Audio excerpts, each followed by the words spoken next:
hoje que uma sociedade talvez não tenha mercado para uma quantidade enorme de gênios. Mas na aula de ontem mesmo, o senhor comentou que lá a gente passou anos e anos como bibliotecário. A gente vive numa sociedade que cada vez as pessoas estão mais longe, tipo assim, gênios também podem varrer rua, gênios também podem plantar, e a tendência, tem um pessoal que está se convergindo, o pessoal chama de economia da abundância, tem várias pessoas que acreditam, dentro de alguns anos, a maioria das pessoas não vai ter nem o que fazer. Tipo assim, fisicamente, hoje em dia no Brasil, a maioria das pessoas adultas, elas não têm atividade produtiva nenhuma.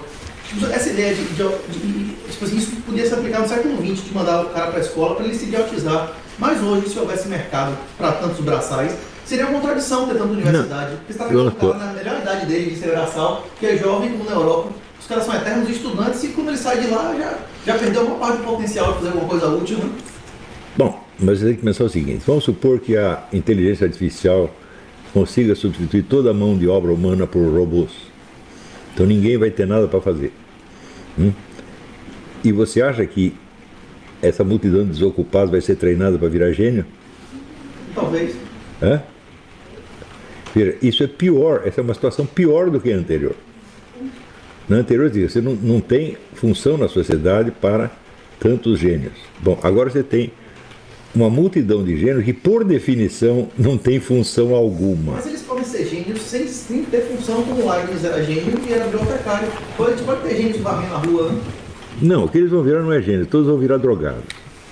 É isso que realmente acontece. Por quê? Você não tem função, você não serve para nada, os robôs tomaram o seu lugar, eles até mandam em você, e você é um gênio, tem QI 210. Mas os robôs não podem fazer produção física, você vai passar a fazer produção intelectual, como hoje tem pessoas que têm um canal no YouTube. E existe viabilidade, vamos dizer, para você transformar toda esta produção intelectual em alguma coisa Alguma parte deles vai ser artista, alguma parte deles vai se dedicar à vida espiritual, nem todo mundo vai precisar ser intelectual, né? Bom, mas é a mesma coisa, quer dizer, eles estão nas atividades superiores, né? O autor daquele livro, Sapiens, sugere que vai ter que ser colocado para a humanidade a participação em jogos. Então, jogos vão ser criados para entreter, digamos assim, ocupar as pessoas. Está ressalvando que esse cara é um artista cultural, gaysista. Sim. Tipo assim, todas as posições que ele teve na vida foi em decorrência do ativismo gaysista e tal, e como o cara faz, mas tem várias coisas que são válidas, inclusive essa Você está ideia. falando dos Sapiens? Isso. Agora, Eu parei de ler logo na primeira página, porque eu percebi, eu quero ver qual é desse cara.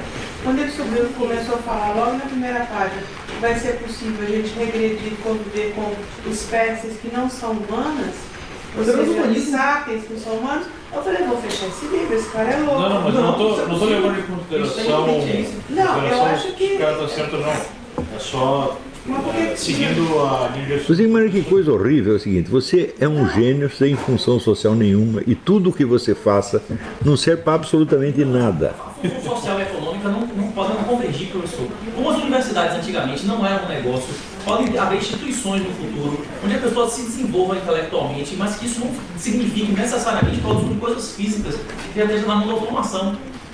Antigamente a universidade não era uma coisa comercial, o senhor falou isso no ano anterior, não foi? Sim, mas o sujeito não vai ter função nenhuma, porque a economia já está toda organizada para isso. Mas o desenvolvimento de altas ideias não tem relação necessária com a economia. Mas a humanidade pode suportar tantas ideias maravilhosas? É?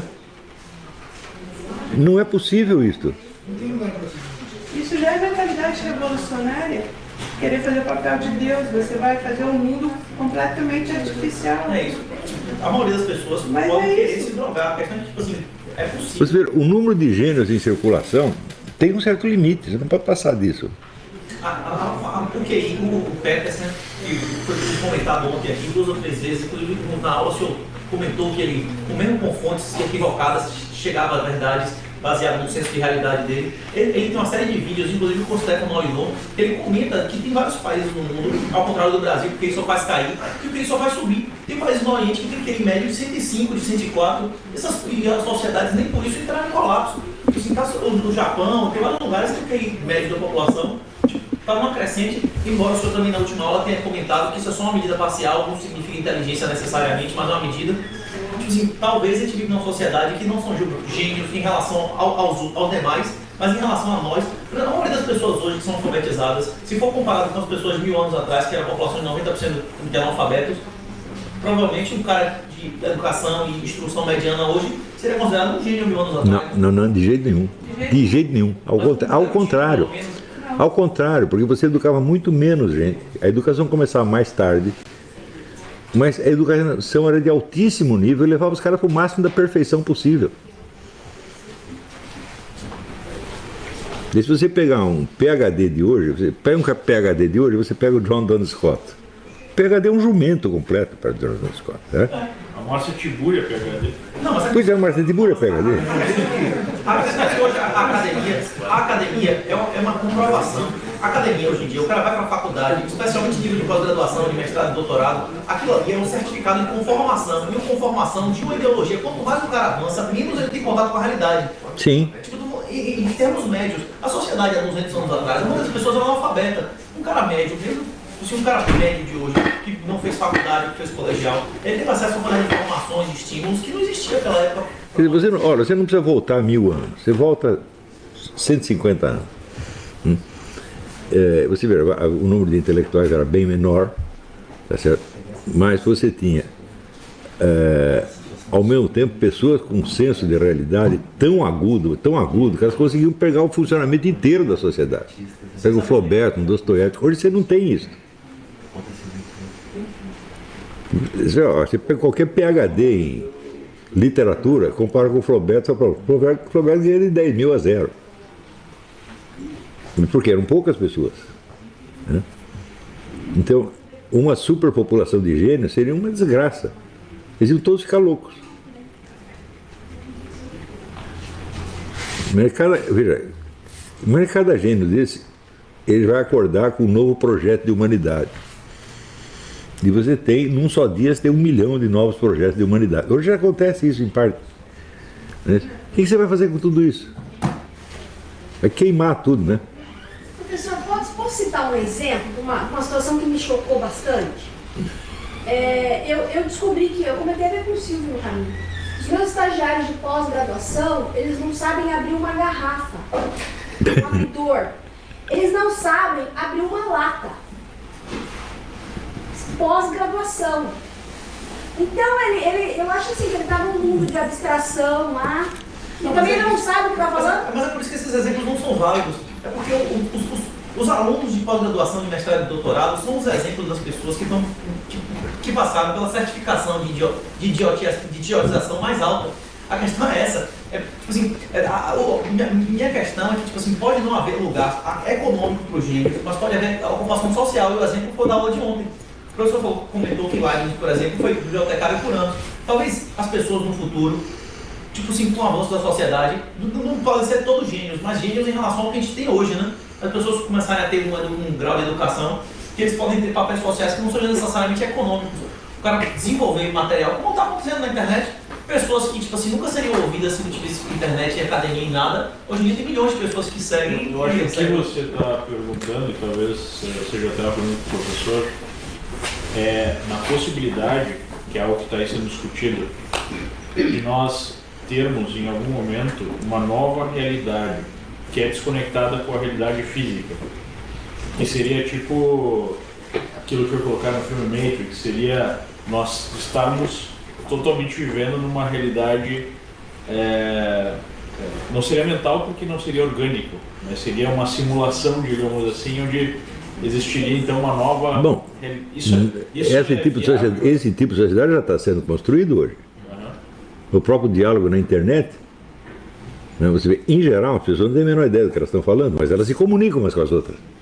E essa comunicação passa a constituir uma segunda realidade para elas. Mas o senhor acredita que existe a possibilidade, em determinado momento, de nós termos algum nível de consciência que não seja ligado a um corpo físico, a mente, a algo orgânico? Mas todo mundo, não, peraí, em primeiro lugar, todo mundo tem isso. Né? Mas isso não quer dizer que esta segunda camada de realidade seja aquela que está na cultura ambiente. Né? Eu vejo, por exemplo, que, eu mesmo entrei em certas dimensões que são superiores ao corpo físico, evidentemente, mas elas não têm vigência social. Né? Então, por exemplo, sei lá, você vai estar nas experiências místicas. Então nós vamos criar uma multidão, acho que todo mundo tem experiências místicas, todo mundo conversa com Jesus Cristo. Né? O que o governo vai fazer com essas pessoas? Vai drogar todas. Não, seria uma coisa diferente. Seria, por exemplo, o senhor poder ser um software, digamos assim.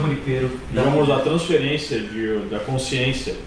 O Olavo agora é um software, o Leandro é um software, todos nós aqui somos um software, não temos mais um corpo, não temos mais as características que nós temos hoje. A questão é se isso seria possível ou não, se isso é uma expressão de um fetiche. Bom, isso é possível, mas as pessoas vão continuar tendo corpos, né? Em tese, não. O Raymond Kurzweil defende que não. O Raymond Kurzweil diz que esse é o passo definitivo para a Isso acontece, por exemplo, na economia. Não, isso é inteiramente absurdo. Primeira moeda, as moedas Inteiramente absurdo. Inteiramente absurdo. informatizado.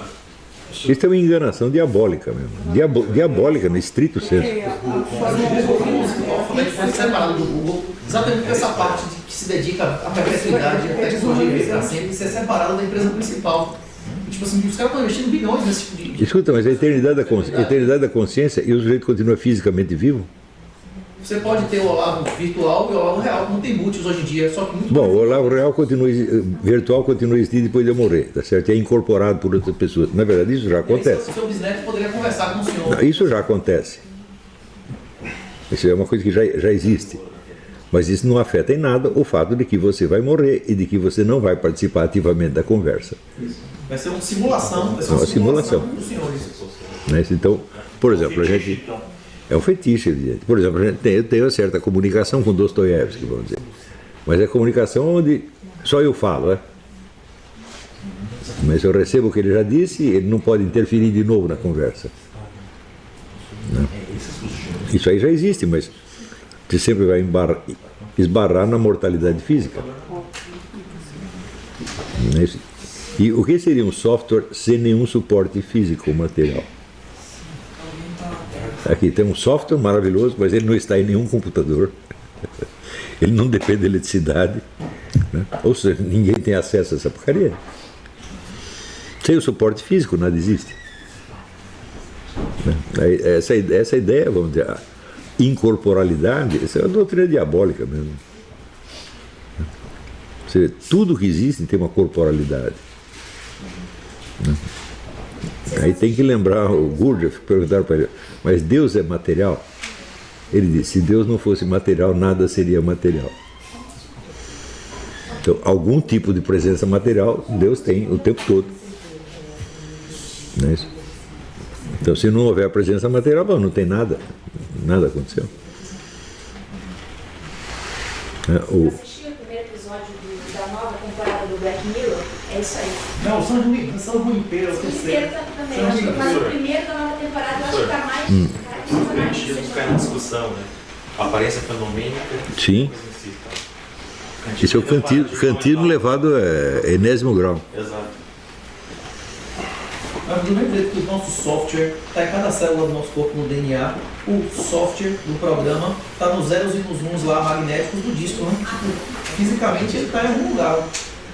Nem que seja um computador, né? Sim, mas isso não é a presença humana real, isso é uma imitação. É uma simulação, né? Então vai ter uma belíssima convivência entre simulacros.